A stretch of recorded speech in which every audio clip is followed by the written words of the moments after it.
Bismillah ar-Rahman ar-Rahim. Alhamdulillahi Rabbil Alameen. Wa subhanallahu al-Ali al-Azim. Allahu Akbar.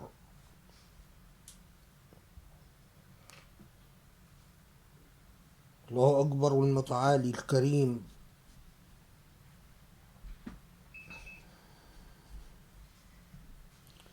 نحمده ونستعينه ونستغفره ونستهديه.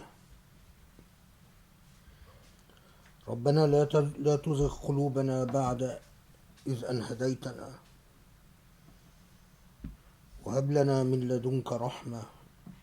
ربنا افتح بيننا وبين قومنا بالحق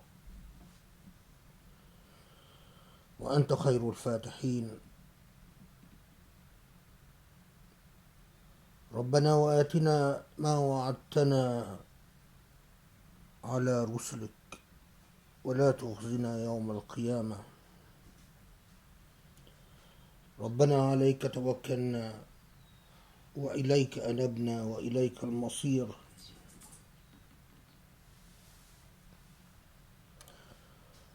ربنا فاغفر لنا ذنوبنا وكفر عنا سيئاتنا وتوفنا مع الأبرار.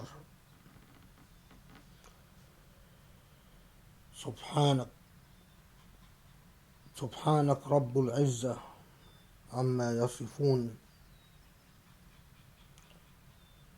وسلام على المرسلين والحمد لله رب العالمين. والصلاة والسلام على محمد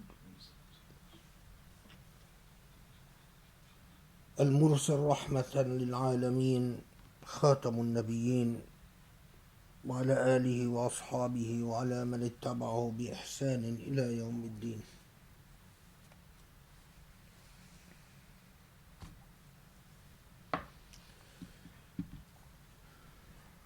We've reached,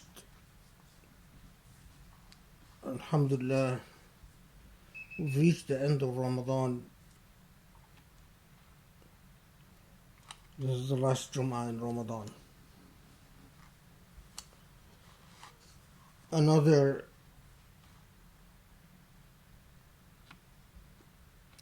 signpost has completed in the history of the Islamic Ummah. Ramadan that will bear witness for us and against us in the hereafter. Ramadan that offered us opportunities and that invited us to look deep within ourselves and offered us a path so that we could be closer to Allah subhanahu wa ta'ala.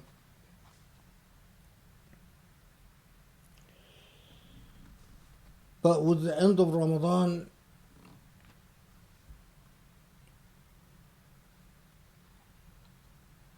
a new chapter begins. And this new chapter must be approached with a zeal and without despair. For those of us who missed the opportunity on this Ramadan, the only path, the only way is forward. Never to despair in the mercy of your Lord, and never to give up on yourself. We don't control the time that we are created, the time that we are born. We don't control what historical period we're created in. And rest assured, we are always only a very small part of the entire divine momentum that moves this world.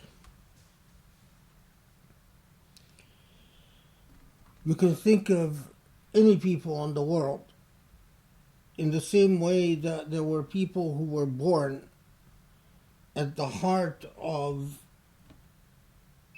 the Islamic message. In other words, people who were born at the time that the Prophet Muhammad ﷺ lived. There were also people that were born right before he lived. In other words, they missed out and they died right before he might have been born.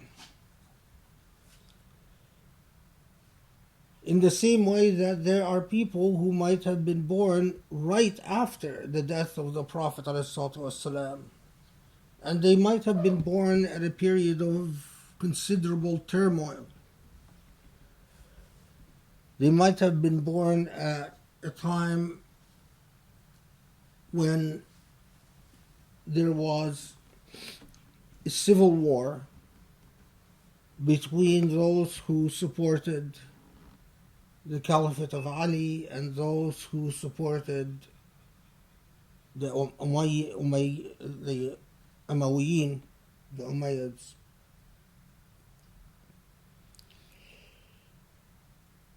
There are people that are born, find themselves born in the heart of the Mongol invasions, or their destiny is that they find themselves born in Palestine, right in the heart of the Crusades and the slaughter that the Crusades inflicted upon Muslims at that time. While people might be born at a time where there are no Mongols and there are no Crusades, you don't control when you are born. That decision is Allah's and Allah's alone.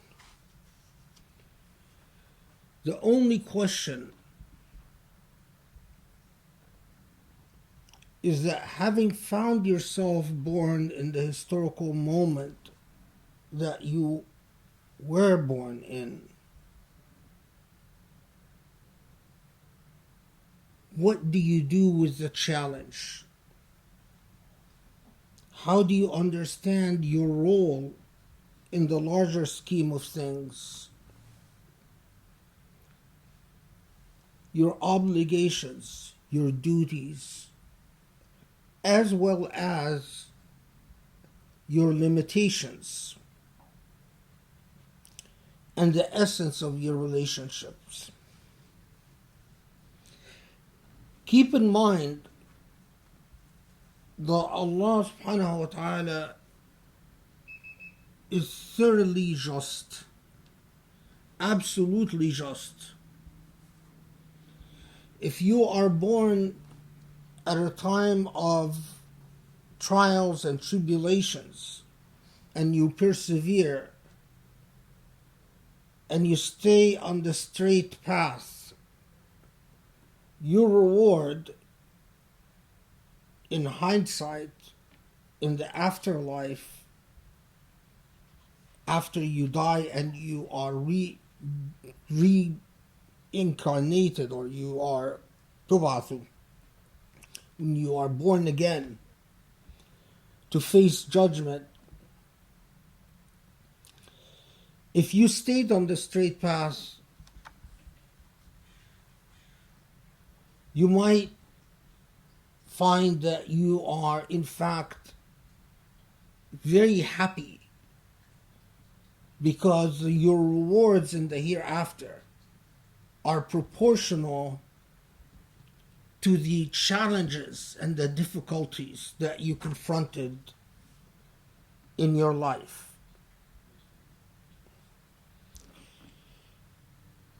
I say this because so many Muslims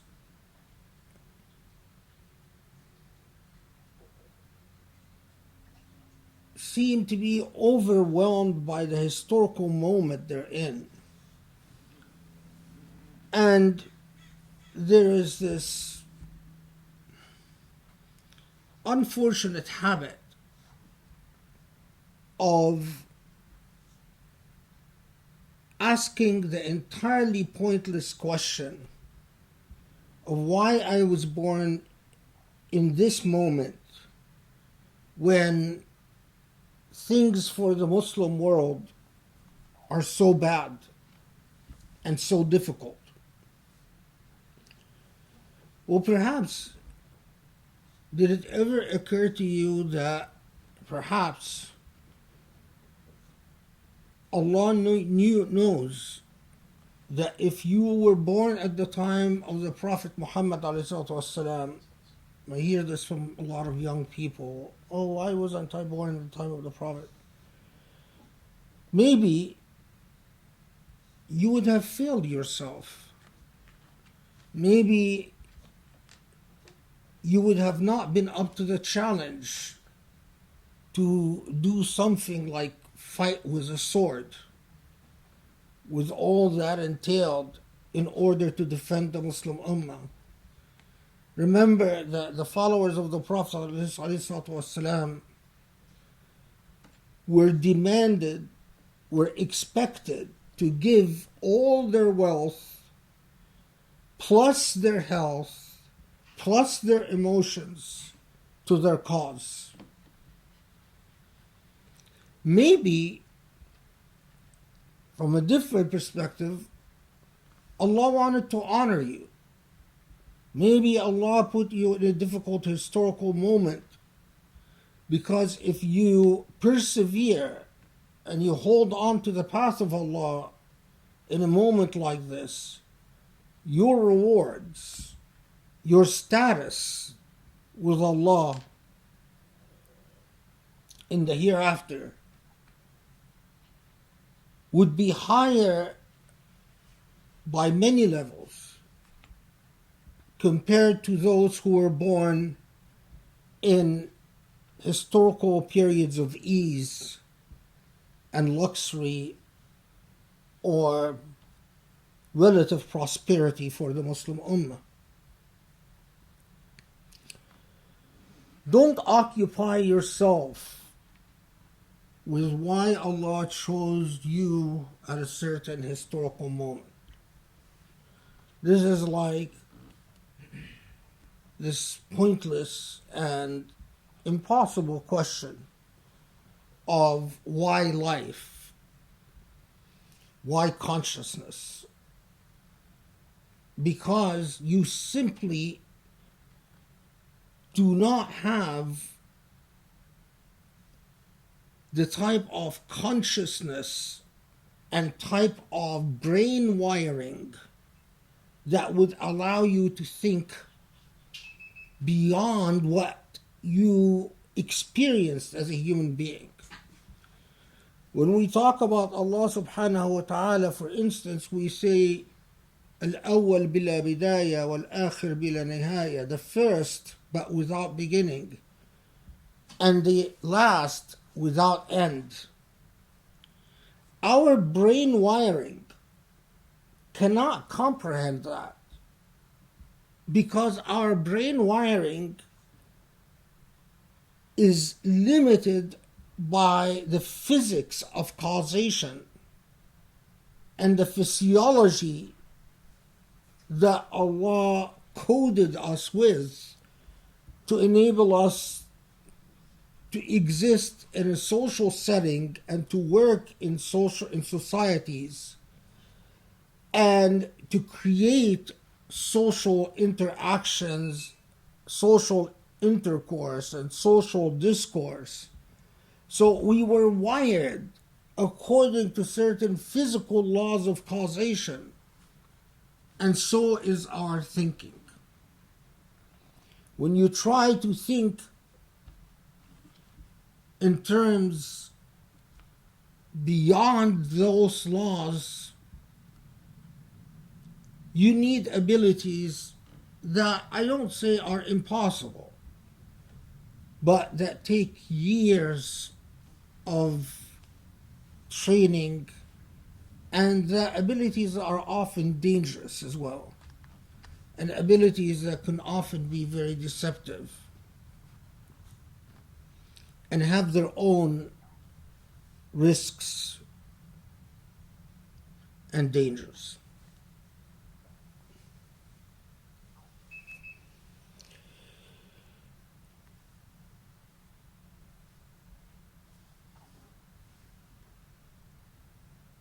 When Ramadan ends, the Eid, I want to remind my fellow Muslims, make a point to make it a point to make the Eid celebratory and jubilant. Allah gave us the Eid so that we can fulfill the intended purposes of Eid. And the intended purposes of Eid is happiness. Yes, just happiness. To be happy within the family and between families and within the community and between communities and in the entire Muslim Ummah. It is your obligation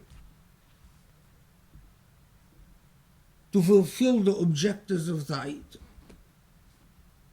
If there are arguments, postpone them. If there are difficult debates and conversations, put them off. Go out of your way to smile. Even if you can't interact physically because of the pandemic, go out of your way to contact friends and family members on social media. Whatever frictions or misunderstandings or hardship might exist, the Eid is an opportunity to mend and to forgive.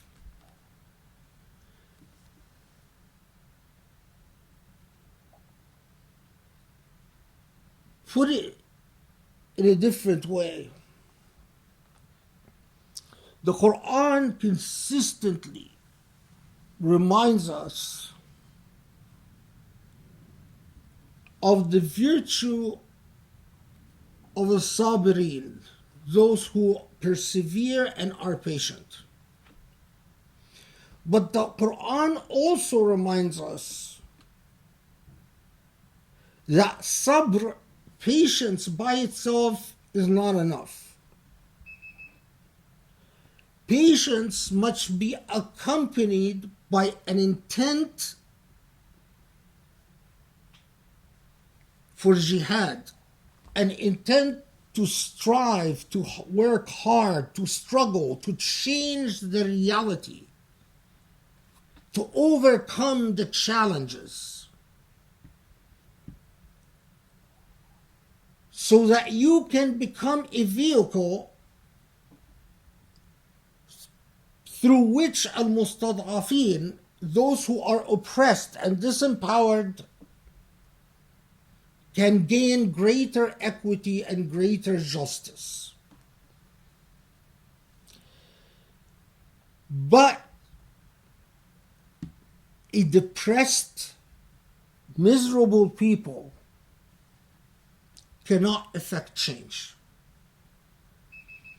As a rule, those who have become addicted to depression and addicted to self-loathing and addicted to skepticism and addicted to apathy,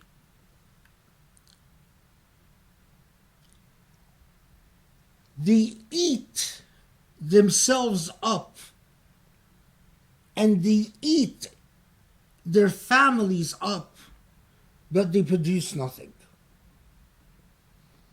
That is why Allah, if you study the seerah of the Prophet ﷺ, you find that the Prophet ﷺ would go out of his way to bring joy and jubilation. Now think of the life of the Prophet ﷺ.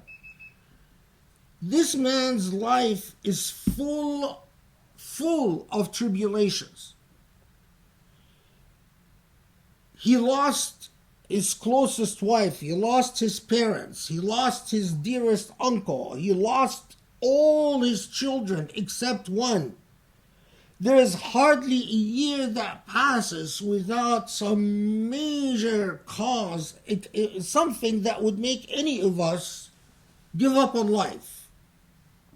I mean, the number of people I've met that have one child, and and if something happens to their child, they say, "I'm angry at God. I can't forgive God," or they lose a husband. "I'm angry at God." Well, the Prophet ﷺ went through all of it. And I've often wondered, in this life that was replete with tragedy and hardship, how did he manage to be seen every day with a smile on his face, spreading good cheers and happiness in his community? And then, especially in the Eid,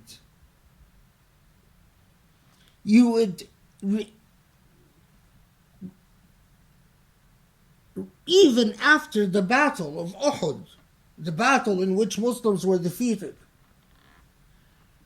between the battle of Uhud and the battle of Al-Khandaq, the battle of the trench, Muslim life is replete with betrayals and disappointments and challenges and hardship. And yet, if you study the seerah, you see consistently Muhammad ﷺ as the leader and the companions as his disciples understand the importance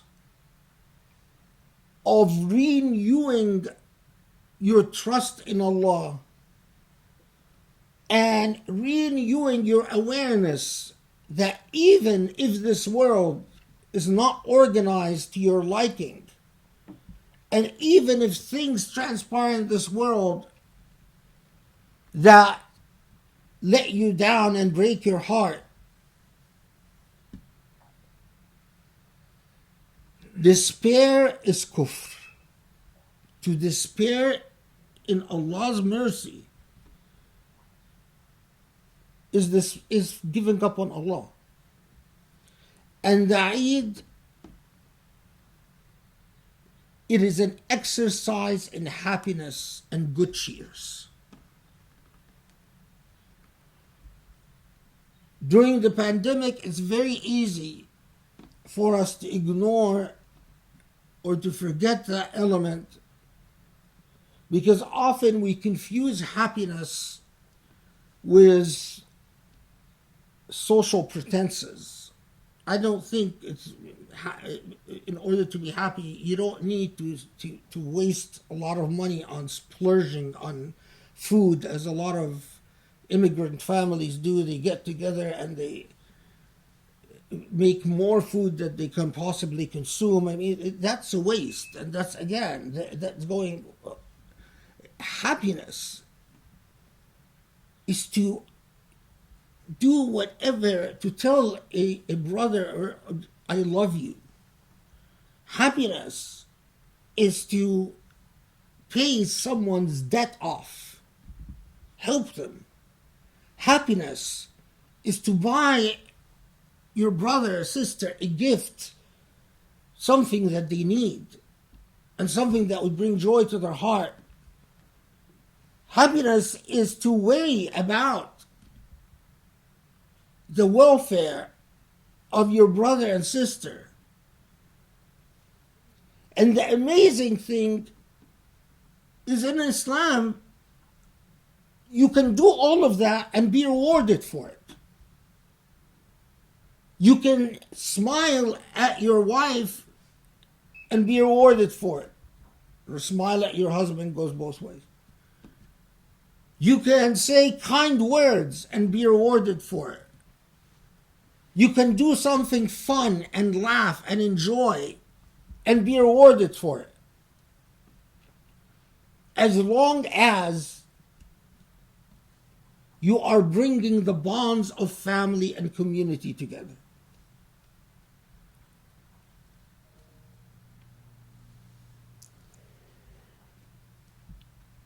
Remember that whether we are aware of it or not, we renew a heavy covenant every time we recite the Fatiha, just the Fatiha, which we recite in every prayer, and we recite so often that we no longer reflect upon what it means.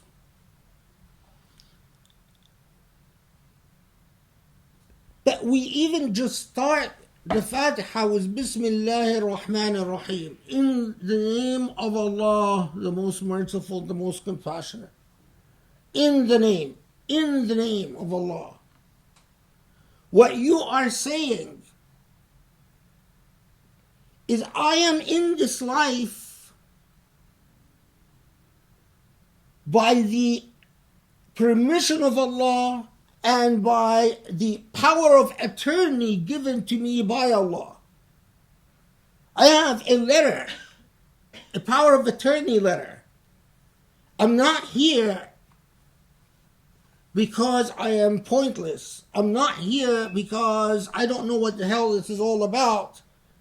I'm not here because I am confused. No, I am here because of this letter of agency and istikhlaf and deputyship that was given to me by Bismillah ar-Rahman ar-Rahim.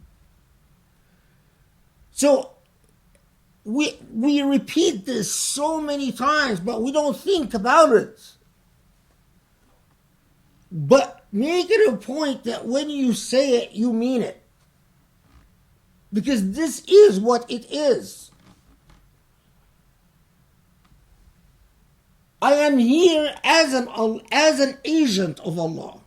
In Bismillah ar-Rahman, in the name of God. I am here because I've been deputized.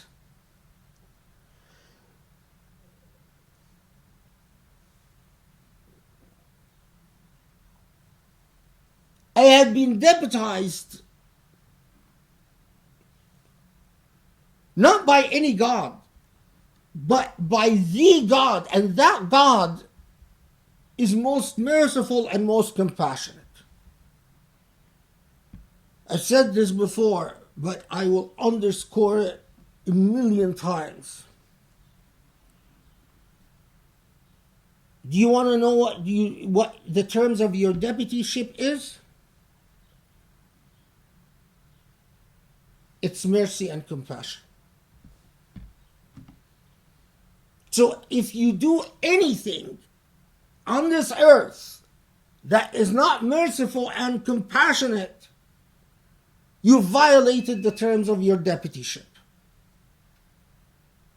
This is why it blows my mind when I hear about a terrorist attack or I hear about an act of cruelty. If you say Bismillah ar-Rahman ar-Rahim, you are invoking that special power of attorney given to you by Allah to exist on this earth. But Allah gave you a methodology. Allah told you that being my deputy means compassion and mercy. If you do anything that is not compassionate and not merciful, then it is outside the purview of the deputyship. You're acting ultra virus, beyond the terms of your agency. Mercy and compassion is something that Allah places in our hearts, the absence of which is either demonic or an illness that needs to be treated. So, when a man came to the Prophet ﷺ and said, I see that you Muslims kiss your children.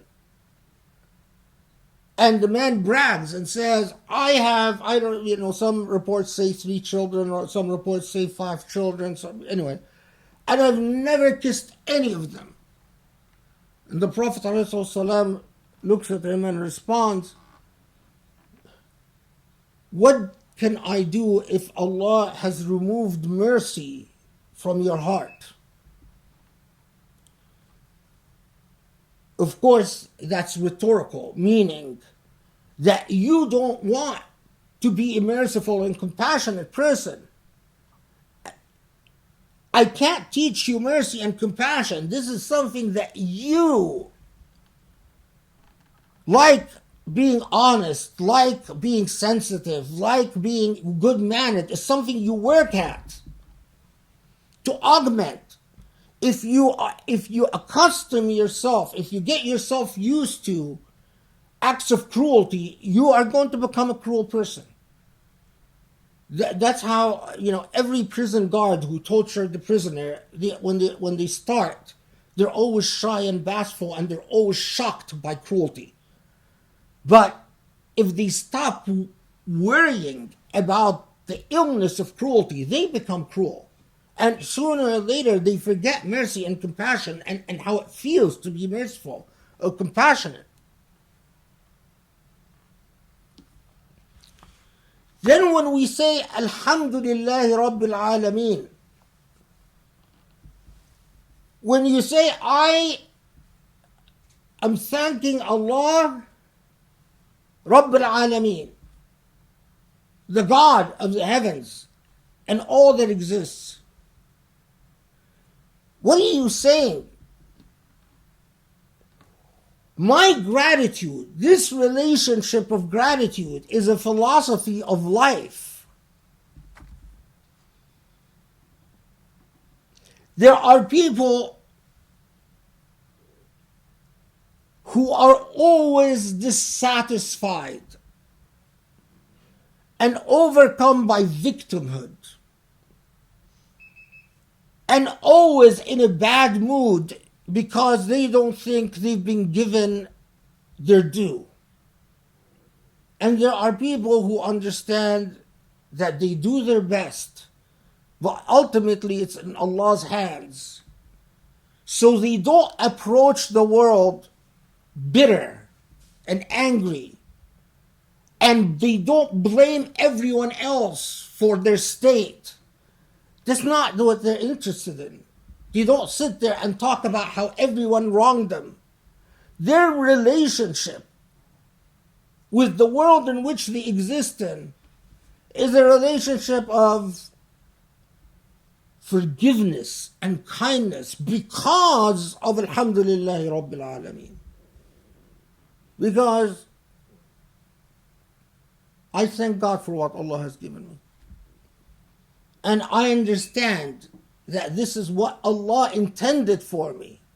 I can work for whatever I work for, but without Allah's will, and whatever I get, that's Allah's will. A philosophy of life. A philosophy of life. And that is why we repeat again, Alhamdulillahi Rabbil Alameen, Ar-Rahman Ar-Rahim.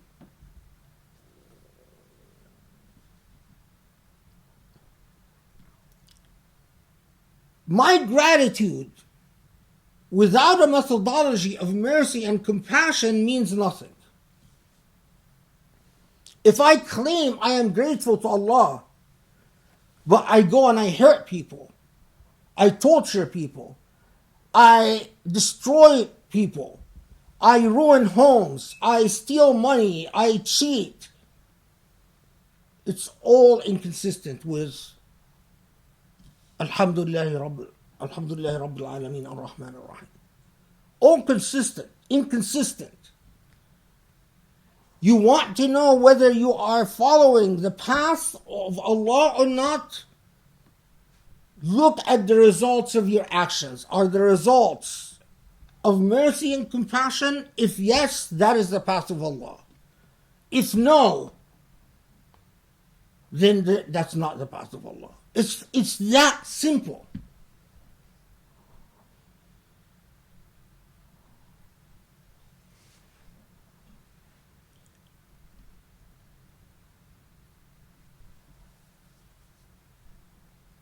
When we ask Allah, when we affirm to Allah the prayer, إِيَّاكَ نَعْبُدُ وَإِيَّاكَ نَسْتَعِينُ, we then tell Allah, we know that there are people who trust in money, people who trust in power, people who trust in privilege, people who trust in class, people who trust in ideologies. But for us, our trust is in you. For us, you are our path. We understand that this world we live in is full of human beings that claim to have the path of truth. And all these claims, there are people who say, there's the path of Buddha, the path of I don't know what, the path of Jesus, the path of this guru or another, the path of this teacher, another, path upon path upon path. But for a Muslim, anchored in the understanding of Bismillah ar-Rahman ar-Rahim, Alhamdulillahi Rabbil Alameen, Ar-Rahman ar-Rahim, our fervent prayer to Allah is, give us the gift of Ihdina as-Sirat al-Mustaqim. Give us the gift of your path. No relativism, no proportionality. Well, it may be part this, part that. It is a path, your path. The path of those who manage to stay with you, not the path of who imagined that they don't need you. The path of those who continued in a relationship with you, not the path of those who imagined themselves autonomous or who imagined themselves agnostic, or who imagine themselves open-minded and free thinkers and whatever. Those who say, well, I'm a good person, why do I need God? Or the path of those who affirmatively rebel against God. I hate God. Or the path of those who have been confused by the lack of mercy and compassion on earth until they lost confidence that God exists. And there are so many of these. SubhanAllah. So many people who tell you, yes, I can't believe in God because I see the suffering of children. Or because I see what happens in wars. Those who got so confused that when they found mercy and compassion missing in the world, they lost belief in Allah. So when you say, إياك نعبد وإياك نستعين اهدنا الصراط المستقيم, what you are saying, I know that there are a million different confusing claims and pathways and illusions and delusions, but I want your path. I want your path of mercy and compassion and guidance and light.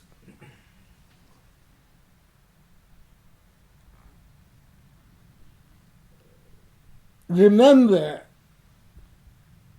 my point was, you are born in a historical moment.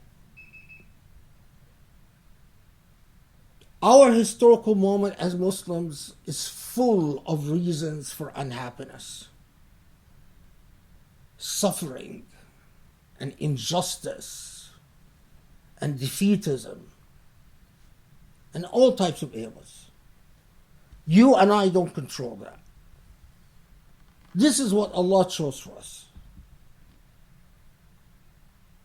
Embrace it because it's Allah's will. Vow to change it because it's Allah's will.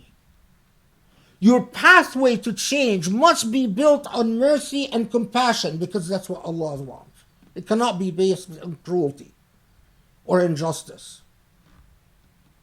But ultimately, understand, you cannot be broken, you cannot be grouchy, you cannot be depressed, you cannot be sardonic, you cannot be Mr. Skeptical. You can be wise, you can be critical, you can be analytical. But part of Iman is to say, this is all mulkullah, this is all owned by God. I do my part. I know the path. I pray to Allah to keep me on the path, but the results are in Allah's hands.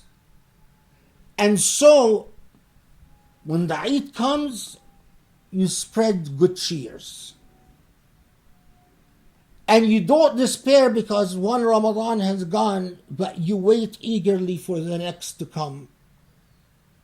And if Allah has kept you alive till the following Ramadan, you do everything within your capacity to do better than you did Ramadan before. And this is our existence as Muslims. نسأل الله يستجب لكم.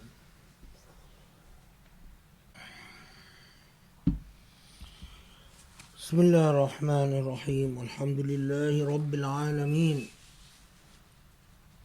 وسبحان الله العلي العظيم والصلاة والسلام على محمد خاتم النبيين المرسل رحمة للعالمين سيد الأنام وهادي البشر عليه أفضل الصلاة والتسليم.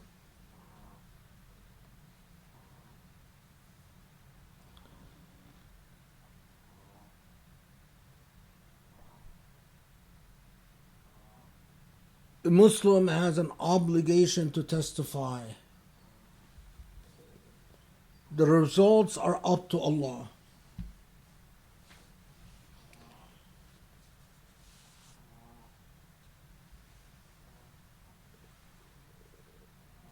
Just recently, as recent maybe as this morning, but either today or yesterday, I read a news item. The U.S. cleared the way for new arms sales to the United Arab Emirates despite evidence it violated the last one. The United States, yet again, looks at the Muslim world as a cash cow. Yet again, my country. Yes, I know there are a lot of white people out there that want to imagine that this is their country. But no, someone who's not white is entitled to this country as much as any second or third generation or fourth generation or whatnot. But yet again, my country looks at Muslims and Muslim life as worthless. When it comes to Western countries, white countries, when it comes to Israel, there are principles to be followed. But when it comes to Muslims and Arabs, we don't even follow our own laws. We sold the United Arab Emirates weapons. The United Arab Emirates, in clear violation of American law, illegally transferred those weapons in violation with their contract of sale, transferred those weapons to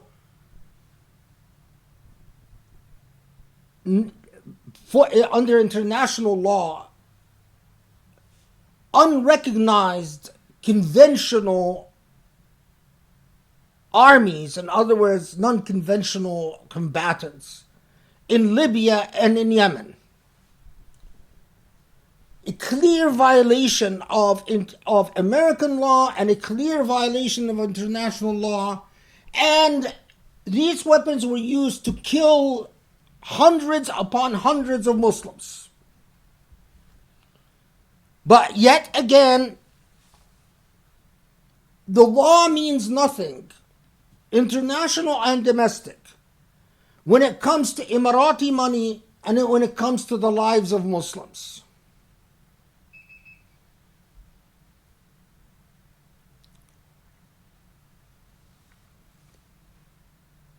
If you are asking what to do, every Muslim who learns something about American politics, learn how to contact your representative in Congress and voice your strong opinion against an immoral and illegal sale like this. Say, no, I have a contract with Allah that when I exist in this world, I exist for a purpose. I cannot allow a country like the United Arab Emirates, which slaughters Muslims without conscience. You are a taxpayer, so ultimately, as a taxpayer, just by living in the US and paying taxes, we take part in the murder committed using American weapons that is handled by the Emirat, that is bought and paid for by the Emirat. If Allah has given you the talent, run for office, get elected in Congress, and work very hard to bring an end to immoral and illegal contracts like this. This is, and I know that probably if you look at all the khutbahs in the United States, I doubt you'll find another khutbah anywhere that comments on something like this. And this is exactly why Allah leaves us in the mess we're in.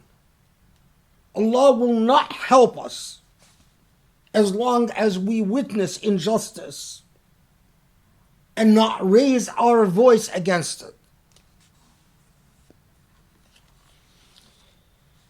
Speaking of injustice, I've actually raised this in my last khutbah, I believe. But again, I must mention there are things that happen on this earth in the same way there are people who are hardly known on this earth. They're nobodies on this earth. But in the heavens, they're superstars. Rest assured, there are people amongst us who on this earth they're nobody. But in the heavens, they're superstars. They're rock and roll stars. There are people who are very famous on this earth, but in the heavens they're worth nothing. There are events that happen on this earth that people ignore, but I feel in my core and bones that the heavens shake. The heavens are turned upside down because of these events. Among those, I return again to the egregious death of the Saudi scholar Abdullah al-Hamid. I have been spending a good amount of time reading this man's writing. Abdullah al-Hamid was a rare talent, able to combine the Islamic tradition with the moral values of human dignity and human rights, and doing it in a logical and compelling fashion. But what makes me come back to this is the man died in a Saudi prison. He's near 70, I think he was 69 years old. I learned that he needed a heart surgery. The Saudi government refused, like what Egypt did with Morsi, refused to give him the heart operation he needed. And not only that, but threatened him that if he tells his family about his medical condition, that his heart is in really bad state and that he needs heart surgery, that they will punish him by denying him visits. And that the man basically languished in prison and died. If you've ever had a heart attack or a heart condition, you know the agony you go through, the chest pain, the shortness of breath. And to think this man who's 69 years old has been to prison something like 11 times or more. His last prison sentence, the one he died in, was for 11 years. And for what? For creating an organization for political and civil rights. For saying Islam protected human dignity. For saying it is not consistent with Islam to torture and to kill and to rape and to... But to do it in a language of the Quran and in a persuasive fashion.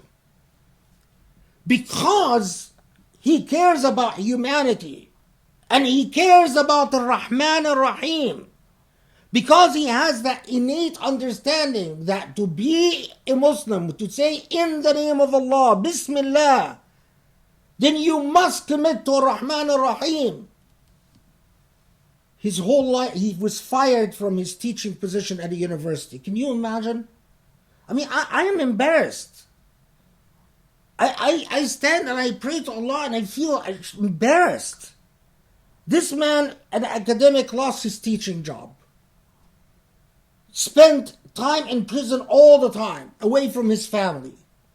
Suffered through numerous. My wife gives me my pills 3 times a day, my medicine, and if I miss one dosage, I know the amount of discomfort and suffering you go through. And then I imagine this poor man, this intellectual, this rare intellectual gift, without his medicine, without medical care, without his family, without anything.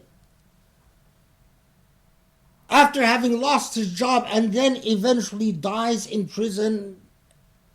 And who cares? The world, the hypocritical Western world that sits there and talks about human rights, if someone cusses the Prophet and God or mocks the Quran and Muslims get upset, they give us long lectures about freedom of speech and human rights and so on. But something like this, and still Muhammad bin Salman is their friend, and still they do business with him, and still they look the other way. All they care about is that Israel is in a good state. And the heck with Muslims. The last item, and I have to mention it. There was a 19-year-old girl called Aya Ismail Hashim who was killed in England. According to the police, it was not a racial attack and it was not an Islamophobic attack, although I have my doubts. She was walking to the supermarket and she was shot. And the police first they arrested 3 people, then they arrested 12 people. And they say, oh, she was not the intended target, but we know that the British government regularly covers up Islamophobic attacks because Boris Yeltsin wrote an op-ed recently that was... Johnson, not Yeltsin. Boris Johnson wrote an op-ed recently that was so Islamophobic it caused a 350% spike in Islamophobic attacks after he rewrote it. Anyway, this poor girl, whether she was killed in a crossfire or whether she was killed, as I suspect, whether she was actually the intended target in a racist and Islamophobic attack, and especially when the British government asked the Muslim community not to incite worry and concern by speculating about the motives behind the attacks. Whenever a government asks you to not incite anything, you become suspicious. Anyway, that's not why I'm bringing up although of course it's a tragedy. This girl, Aya, was a second-year law student. What concerned me the most, my condolences to her family. May Allah accept her in heaven, inshallah, is that some Muslims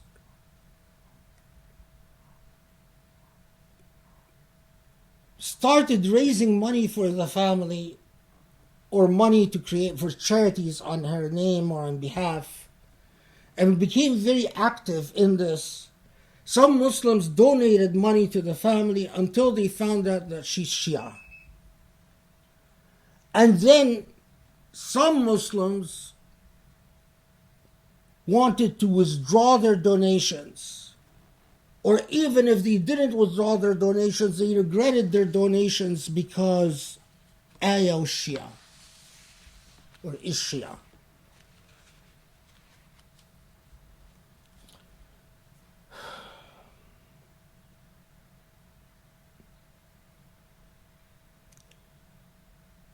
One I as a human being. And that would be enough. But more importantly,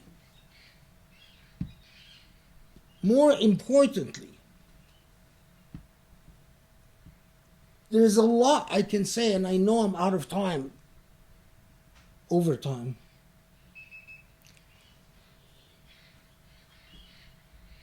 To confuse between the Shia, who have been a part of the reality of Islam for centuries, and who have been a sizable part of the Muslim community, whether in Iran or Iraq or one time in Egypt or in Arabia.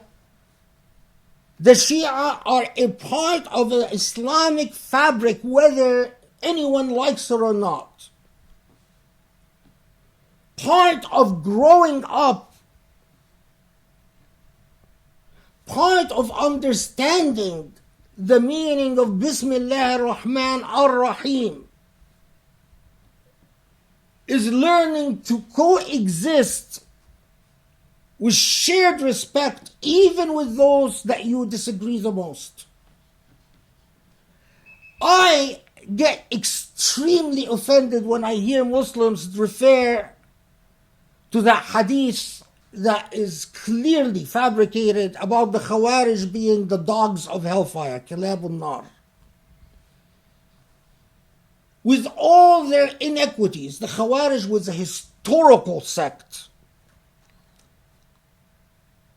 With all their mistakes in belief, so were the Mu'tazila. But so are the Shia. They have a co-equal right to exist as Muslims, even if you really do not like their theology. You don't control Allah's will.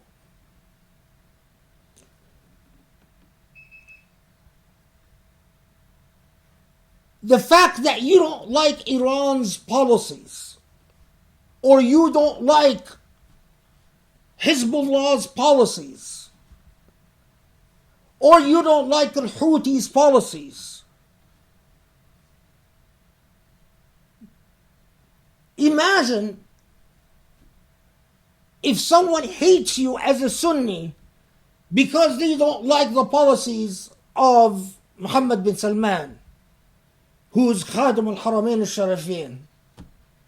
Imagine if someone treats you with disdain and bigotry because of what Sisi does in Egypt. Every human being, especially a fellow Muslim, is entitled to full due and respect. And to donate money to the family and then to think, oh, well, she's Shia, I want my money back, is obscene.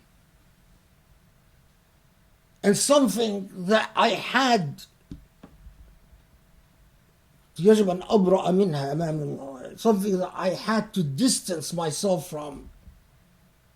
I hope none of those who listen to me follow this type of ignorance and this type of bigotry. اللهم اعف عنا, اللهم اغفر لنا, اللهم ارحمنا, اللهم اهدنا لأقرب من هذا رشدا يا علي يا عظيم, وانصر الإسلام واهد المسلمين يا رب العالمين. Allah, forgive our sins. Grant us the path of beauty and understanding and mercy and compassion. Grant us nearness and closeness to you, Ya Allah. And forgive our sins and guide us the straight path. وصلي وسلم وبارك على محمد وعلى آله وأصحابه وبإحسان إلى يوم الدين. بالعدل والإحسان وإيتاء ذي القربى وينهى عن الفحشاء والمنكر والبغي يعظكم لعلكم تذكرون.